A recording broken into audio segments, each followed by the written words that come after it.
السلام علیکم ورحمۃ اللہ وبرکاتہ۔ دوستو، آج کی ویڈیو نہایت اہم ہے، اس لیے ویڈیو کو مکمل دیکھیے۔ حضرت انس رضی اللہ تعالی عنہ بیان کرتے ہیں کہ رسول اللہ صلی اللہ علیہ وآلہ وسلم نے فرمایا، مکہ اور مدینہ کے سوا دجال دنیا کے ہر ایک ملک کو تاراج کرے گا۔ ایک اور جگہ رسول اللہ صلی اللہ علیہ وآلہ وسلم نے فرمایا، مدینہ کے دروازوں پر فرشتے متعین ہیں، اس میں نہ تو طاعون کا مرض داخل ہو سکے گا اور نہ ہی دجال۔ ایک اور حدیث مبارکہ ہے جس میں نبی کریم صلی اللہ علیہ وآلہ وسلم نے فرمایا، مسیح دجال مشرق کی جانب سے آئے گا، اس کا ارادہ مدینے میں داخل ہونے کا ہوگا، مگر جب وہ جبل احد یعنی احد پہاڑ کے پیچھے پہنچے گا تو فرشتے اس کے آگے آ جائیں گے اور اس کا منہ شام کی طرف پھیر دیں گے اور وہ وہیں جا مرے گا۔ دوستو، ان احادیث سے یہ بات تو ثابت ہو گئی کہ دجال مدینہ کے قریب آئے گا اور داخل ہونے کی کوشش کرے گا، لیکن ہو نہیں پائے گا۔ ایک نہایت ہی اہم حدیث مبارکہ جو میں بیان کرنے جا رہا ہوں، اس میں آپ کو بہت بڑی نشانی ملے گی۔ رسول اللہ صلی اللہ علیہ وآلہ وسلم نے ایک روز لوگوں کو خطبہ دیتے ہوئے فرمایا، نجات کا دن، اور کیا ہے نجات کا دن؟ آپ صلی اللہ علیہ وآلہ وسلم نے یہ بات 3 مرتبہ دہرائی۔ آپ سے پوچھا گیا کہ نجات کے دن سے کیا مراد ہے، تو آپ صلی اللہ علیہ وآلہ وسلم نے فرمایا، دجال آئے گا، وہ جبل احد پر چڑھ کر مدینے کی طرف دیکھے گا اور اپنے ساتھیوں سے کہے گا، کیا تمہیں یہ سفید محل نظر آ رہا ہے؟ یہ احمد کی مسجد ہے۔ پھر جب وہ مدینہ کی طرف آئے گا تو ہر راستے پر ایک فرشتے کو مستعد پائے گا جو ننگی تلوار اٹھا کر کھڑا ہوگا۔ چنانچہ وہ شام کی جانب جرف کے مقام پر ایک شوردار زمین پر جا ٹھہرے گا اور وہاں پر اپنا خیمہ لگائے گا۔ اس کے بعد مدینہ 3 مرتبہ لرز اٹھے گا، جس کے اثر سے تمام فاسق و منافق مرد اور عورتیں مدینہ کو چھوڑ کر دجال کی طرف نکل آئیں گے۔ یہی یوم نجات ہوگا۔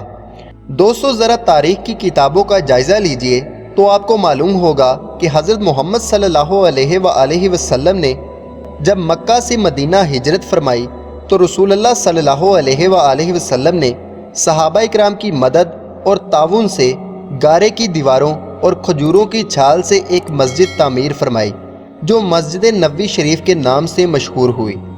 اپنی تعمیر سے لے کر اب تک اس میں متعدد مرتبہ تجدید و توسیع ہوئی ہے۔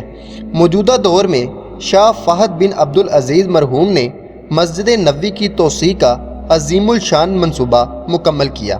مسجد نبوی کی پہلی تعمیر حضور صلی اللہ علیہ وآلہ وسلم نے ہجرت کے پہلے سال فرمائی۔ 628 عیسوی میں حضور صلی اللہ علیہ وآلہ وسلم نے دوسری مرتبہ تعمیر و توسیع فرمائی۔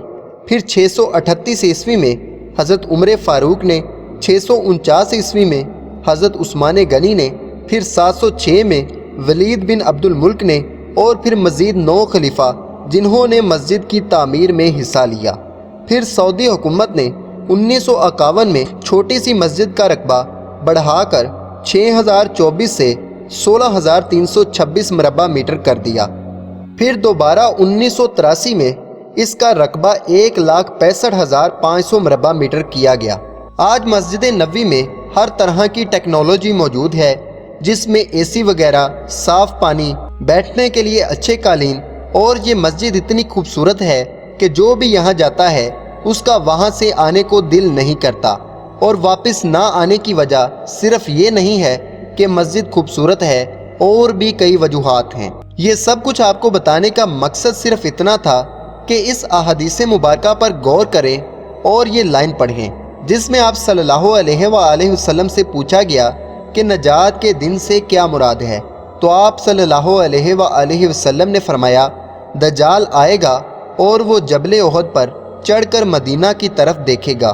سکرین پر دیکھیے، آپ کو احد پہاڑ نظر آ رہا ہے اور احد پہاڑ کے بالکل سامنے مدینہ ہے، اور وہ اپنے ساتھیوں سے کہے گا کہ کیا تمہیں یہ سفید محل نظر آ رہا ہے؟ یہ احمد کی مسجد ہے۔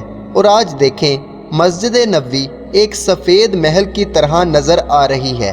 جس طرح بادشاہ محلوں کے مینار بنواتے تھے، آج مسجد نبوی کے بھی 9 مینار ہیں اور یہ سفید رنگ میں ہے۔ چاہے آپ اس کا فضائی نظارہ دیکھیں، چاہے اندر سے اور چاہے باہر سے۔ اور ہمارے آقا صلی اللہ علیہ وآلہ وسلم نے آج سے 1400 سال پہلے بتا دیا تھا کہ جب دجال مدینہ کے قریب آئے گا تو اس وقت مسجد نبوی ایک محل کی طرح ہوگی اور سفید رنگ میں نظر آ رہی ہوگی۔ اس سے ہمیں یہ پتہ چلتا ہے کہ ہم دجالی دور میں داخل ہو چکے ہیں۔ دجال ظاہر کب ہوگا یہ تو اللہ کی ذات بہتر جانتی ہے، لیکن اس سے لگتا تو یہ ہے کہ وہ وقت بہت قریب آ گیا ہے۔ اللہ تعالیٰ سے دعا ہے کہ اللہ تعالیٰ ہمیں فتنہ دجال سے اپنی پناہ میں رکھے اور قیامت کے دن نبی پاک کی شفاعت عطا کریں اور دنیا سے ایمان کے ساتھ رخصت کریں۔ اگر ویڈیو پسند آئے تو ویڈیو کو لائک کریں، چینل کو سبسکرائب کریں، اپنا اور اپنے دوستوں کا خیال رکھیں۔ اللہ حافظ، اللہ نگہبان۔